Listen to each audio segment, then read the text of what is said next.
Good morning students. पिछले video पे आप सभी का बहुत सारा प्यार मिला, उसके लिए तहे दिल से धन्यवाद। तो पिछले वीडियो में हमने स्टार्ट किया था कि बीएससी में जो 3D बुक है उसका जो 3 टॉपिक है हमारे, उसमें से हमने कोण या जो शंकु वाला पार्ट था उसके हमने जो इम्पोर्टेंट सारे क्वेश्चन थे वो सारे क्वेश्चन हमने कवर किए और उम्मीद है कि उन्हीं में से क्वेश्चन अपने को पेपर में देखने को मिलेगा।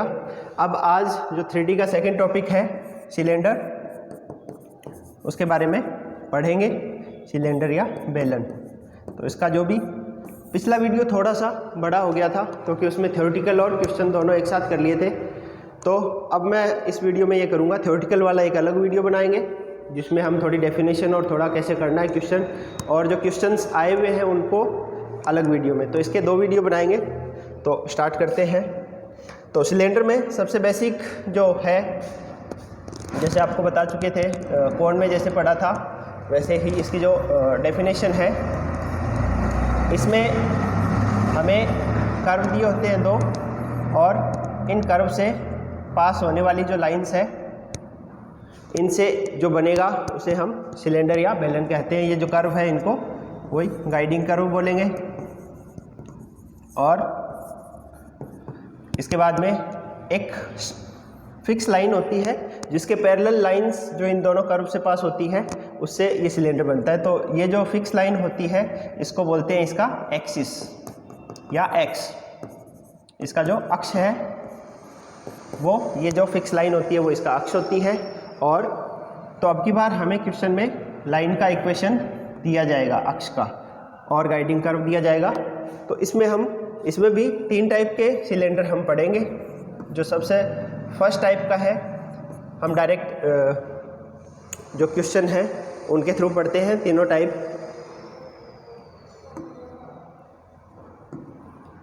तो सबसे पहले सिलेंडर के बारे में पढ़ते हैं। जो इसमें फर्स्ट टाइप है सिलेंडर का, सिलेंडर इक्वेशन, उसमें हमें एक उस बेलन का समीकरण याद करता है जिसकी जनक रेखा हमें दे रखी है और तथा आधार निम्न सांकव, उसका जो गाइडिंग कर्व है वो दे रखा है। और उसकी यानी हमें आप ये मान सकते हो कि इस टाइप से ये जो गाइडिंग कर्व है ये दे रखा है ये वाला, और ये जो इसका जो अक्ष है वो हमें दे रखा है ये लाइन। ये इसकी जनक रेखा या इसके समांतर है। हमारी जो जनक रेखा ये कहलाती है, ये लाइन होती है। इसके पैरेलल जो भी लाइंस है जिनसे हमारा ये सिलेंडर बनेगा वो सारी इसकी जनक रेखाएं कहलाती है। तो जनक रेखा है इस लाइन के, ये फिक्स लाइन है, इसके समांतर है। इस फिक्स लाइन को बोलते हैं इसका अक्ष। तो अक्ष का समीकरण हमें दे रखा है x/l, ये वाला, ये इस अक्ष का समीकरण है। तो आप देखो इस लाइन के x/l, y/m और z/n, यहाँ से इसके हमें dr मिल गए, l, m और n। ये इसके dr है, डायरेक्शनल रेशो या दिक् अनुपात। तो इसके समांतर जितनी भी रेखाएं हैं ये सारी जनरेटर, इन सब के भी दिक् अनुपात या dr जो है वो यही होंगे, lmn। तो यहाँ पे पिछले क्वेश्चन में तो हम वहाँ पे वर्टेक्स दिया हुआ था कोण जब पढ़ा था, जबकि यहाँ पे हमें इसके और वर्टेक्स हमें दिया हुआ था और हम उसमें डायरेक्शनल रेशो मान रहे थे LMN। यहाँ पे हमें LMN जो डायरेक्शनल रेशो है वो हमें दे रखे हैं, तो हम पॉइंट मान लेंगे इस पर कोई भी अल्फ़ा, बीटा, गामा। जनरेटर पे एक कोई पॉइंट मान लिया अल्फ़ा, बीटा, गामा, तो इस जनरेटर का इक्वेशन हो जाएगा। तो हमारा जनरेटर का इक्वेशन क्या होगा, इस पॉइंट से पास आउट हो रही है और ये इसके dr है, x minus alpha by l, y minus beta by m, z minus gamma by n is equal to r। ये गामा, ये हो जाएगा इस जनरेटर का इक्वेशन। तो इस पे कोई भी पॉइंट अगर दे रखा हो हमें, तो उस पॉइंट का वही जैसे हमने कोण में किया था, पॉइंट का इक्वेशन कोऑर्डिनेट्स कैसे आएंगे, तो x बराबर हो जाएगा alpha plus l r, y बराबर हो जाएगा बीटा प्लस m r, और z बराबर हो जाएगा गामा प्लस n r। और हमें दिया है z इक्वल्स टू 0। बिल्कुल सेम वही प्रोसेस है जो हमने कोड में की थी। तो z को जब इसको 0 के बराबर करोगे तो यहाँ से हमें ये इज इक्वल टू 0 जब करोगे तो यहाँ से r की वैल्यू मिलेगी माइनस गामा बाय n, और ये वापस इसमें पुट करोगे तो हमारा कोऑर्डिनेट हो जाएगा alpha minus l gamma by n, beta minus m gamma by n और 0। सेम वही है जो कोड में आया था। अब ये जो इस लाइन पे कोई भी एक पॉइंट है तो वो पॉइंट मान लेते हैं जो इस गाइडिंग कर्व को कट कर रहा है। तो ये जो पॉइंट है ये इस पे लाइन पे भी है और इस कर्व पे भी होगा।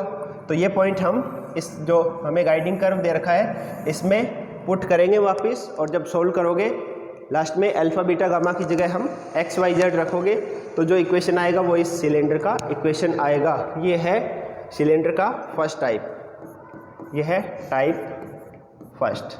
बिल्कुल ऐसा ही कौन में था, कौन में भी सेम प्रोसेस थी।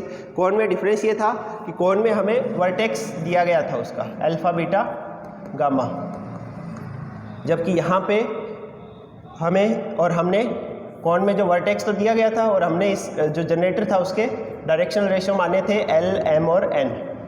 यहाँ पे उल्टा है, डायरेक्शनल रेशियो हमें दिए होंगे और हमें इसका कोई एक पॉइंट इस पे मानना है अल्फ़ा बीटा गामा। तो उससे ये प्रोसेस थोड़ा सा उल्टा है। बाकी ये सारा प्रोसेस वही है जो हमने कोड में किया था, वैसा ही यहाँ पे है। तो ये हो गया इसका फर्स्ट टाइप। अब है सेकेंड टाइप एनवेलोपी सिलेंडर। तो एनवेलोपी सिलेंडर में जहाँ एनवेलोपिंग सिलेंडर का मतलब है कि हमें कोई स्फीयर दिया जाएगा और उसको उसकी जो टेंजेंट्स है, उसको जो टच करने वाली लाइंस है उसके चारों तरफ वो मिलके एक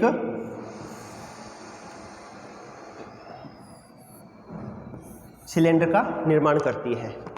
तो एनवेलोपी सिलेंडर में वहाँ पे जो कोण में हमने क्या किया था, एनवेलोपी वाली कंडीशन में हमने कोण में फॉर्मूला लगाया था S1 is equal to T square, और उससे एनवेलोपी कोण जो था उसको सॉल्व किया था। यहाँ पे हमारा फॉर्मूला क्या होगा देखते हैं। तो हमने इसमें भी हमें इसका जनरेटर दे रखा है x बाई, इसकी जो अक्ष है वो दे रखा है x by L, y by M और z बाई एन। तो इसकी जो अक्ष है उसके directional ratio L, M, N अपने को दे रखे हैं। तो इस लाइन पे जो इसका जनरेटर है उस पर हमने एक कोई पॉइंट मान लिया है alpha beta gamma, first type की तरह ही अल्फ़ा बीटा गामा पॉइंट मान लेंगे। तो इस लाइन का जनरेटर का इक्वेशन हो जाएगा, तो जनरेटर का इक्वेशन होगा वही x minus alpha by L, y minus beta by M, z minus gamma by N is equal to r। और तो यहाँ से x, y, z इसके कोऑर्डिनेट आ जाएंगे alpha plus L R, beta plus M R, gamma plus N R. और ये point जो है वो अगर इसको इस लाइन पे है, जनरेटर पे है, तो स्फीयर पे भी होगा। तो स्फीयर की जो इक्वेशन दे रखी है हमें, ये स्फीयर वाली इक्वेशन है, इसमें हम ये पॉइंट पुट कर देंगे। तो ये होगा a x स्क्वायर, x की जगह अल्फ़ा प्लस एल आर का square, plus B Y square, B Y की जगह बीटा प्लस एम आर का square, plus C Z square, तो जेड की जगह ये पॉइंट रख दो गामा प्लस एन आर का स्क्वायर बराबर 1। तो ये जो पॉइंट था ये डायरेक्ट हमने इसमें स्फीयर की जो इक्वेशन है उसमें रख दिया। और अब ये आर में क्वाड्रेटिक है, आर में दो घात की द्विघात समीकरण बन रही है क्वाड्रेटिक। तो हम इसमें इसके बाद में जो है इसका डिस्क्रिमिनेंट बराबर 0, इससे जो इक्वेशन आएगी वो इस सिलेंडर की इक्वेशन होगी। डिस्क्रिमिनेंट का मतलब सभी जानते हो बी स्क्वायर, एक minute, B square minus 4ac बराबर 0 या B square is equal to 4ac, ये इसका डिस्क्रिमिनेंट है। डिस्क्रिमिनेंट वैसे तो बी स्क्वायर माइनस 4ac बराबर 0 होता है, तो हम बराबर में लेंगे तो ये जब लगाओगे आप इसके बाद में आर जो क्वाड्रेटिक बन रही है उसके लिए जब इस डिस्क्रिमिनेंट को 0 के बराबर किया आपने तो ये मिला, और इससे हमारे इस सिलेंडर का इक्वेशन आएगा। तो कोण में हम क्या करते थे, S1 बराबर टी स्क्वायर से करते थे एनवलपिंग कोण के लिए। एनवलपिंग सिलेंडर हमें दिया हुआ है तो हम direct B square is equal to 4AC वाले फॉर्मूले से इसको सॉल्व करेंगे। इन दोनों से जो क्वेश्चन आएंगे वो डायरेक्ट टाइप के आएंगे, फर्स्ट और सेकंड टाइप में। पर वो जो थर्ड टाइप है इसका,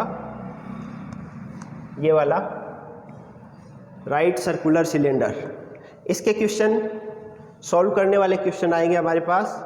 और मैक्सिमम क्वेश्चन जो आते हैं इसमें सिलेंडर में, वो सारे क्वेश्चन इसी में से आने के चांस रहते हैं। सॉल्व करने लायक है, ये सॉल्व हो जाते हैं क्वेश्चन, थोड़ा सा टाइम ले सकते हैं, इनकी आपको प्रैक्टिस करनी पड़ेगी। तो right circular cylinder, right circular cylinder का जो बेस होता है वो एक सर्किल होता है, जो हमने कक्षा 10th और जो छोटी क्लासों में हमने पढ़ा है सिलेंडर के बारे में, वो सिलेंडर यही राइट सर्कुलर सिलेंडर होता है। तो इसका जो बेस है ये होता है सर्किल, वृत्त, और ये इसका एक्सिस, ये इसका अक्ष होता है, और ये इस सर्किल की रेडियस। तो ये हमें इसमें हम क्या करेंगे, हमें अक्ष का समीकरण दिया होगा, अक्ष का समीकरण दे रखा है, इसका मतलब हमें इसके डायरेक्शनल रेशियो LMN ये दिए होंगे।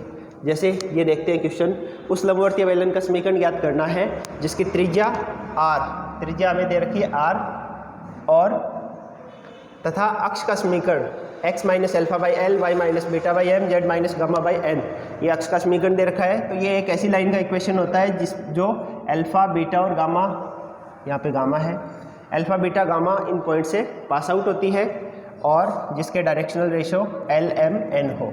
तो ये x का समीकरण है, इसका मतलब इस पर एक पॉइंट दे रखा है हमें, अल्फा बीटा और गामा, ये पॉइंट दे दिया, और इसके लाइन के डायरेक्शनल रेशियो है LMN। तो हमें क्या करना होगा इसमें, सबसे पहले हमें इसकी त्रिज्या दे दी R, हम इस पर जो जनरेटर है उस पर हमने एक पॉइंट मान लिया अल्फा, अल्फा बीटा गामा खैर अपने को दे रखा है, तो हम XYZ इस पे पॉइंट मान लेते हैं XYZ, और इनको आपस में मिला दिया।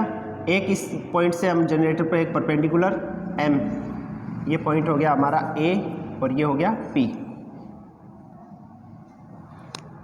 अब इस राइट एंगुलर इसमें पाइथागोरस प्रमेय लगाते हैं। तो पाइथागोरस प्रमेय क्या होगी, PA स्क्वायर बराबर AM square plus MP square, Pythagoras प्रमेय लग गई इस पे। तो P और A के बीच की डिस्टेंस आप निकालोगे तो इसका फॉर्मूला हमारे पास है under root x minus alpha square plus y minus beta square plus z minus gamma square, और इसका स्क्वायर पूरे का बराबर AM इसका कितना है R, रेडियस के बराबर है, तो ये हो गया R स्क्वायर प्लस PM को ध्यान से समझना आपको। इस लाइन के डायरेक्शनल रेशियो LMN है, तो इसके जो ये पैरेलल है इस लाइन के डायरेक्शनल रेशियो भी हमारे पास LMN आ जाएंगे, और